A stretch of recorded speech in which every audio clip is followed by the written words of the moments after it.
Before we can understand the bank war, we first have to go back to the Panic of 1819. This was caused from the over-speculation in land and resulted in bankruptcies, companies going out of business, unemployment, people losing their farms, and deflation. President Jackson distrusted the banks of the United States.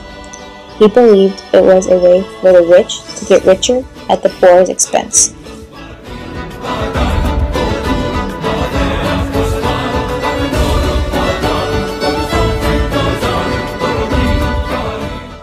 The president of the Bank of the United States was Nicholas Biddle, who had carried out bank policies of coining hard money and cracking down on Western wildcat banks by calling in loans. He and the BUS were compared to a serpent that could grow multiple heads when one was cut off. In 1832, President Andrew Jackson did not believe in monopolistic banks or businesses. The Bank of the United States had supreme power in the banking industry, and Jackson resented this. In fact, the majority of Americans resented the bank due to its favoring of the wealthy and elite. The people proclaimed the bank to be unconstitutional in respect to its power.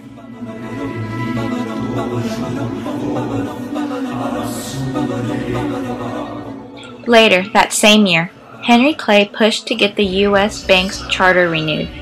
It was a scheme to discredit Jackson in the eyes of some of his voters. Clay, however, overestimated the amount of power that the elite had over the president's decision. Jackson vetoed the recharter, even though the Supreme Court had already declared it constitutional. Jackson's fateful decision had many effects.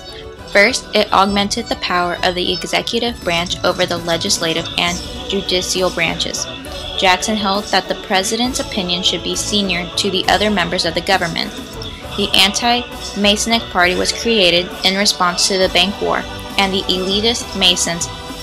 Finally, the dismissal of the Bank of the United States created a huge economic pitfall. Now that the government was forced to put their funds elsewhere, Jackson relegated them to the southern, more favored banks.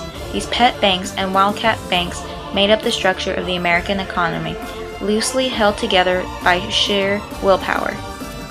Inflation began, and in a last-ditch effort, Jackson instituted the Specie Circular, which stated that all public lands must be purchased with hard, metallic money. This decision led to a financial crisis in 1837. The effects of Jackson's bold opinions and choices were left for the next administration to deal with, and it was no easy place to come back from.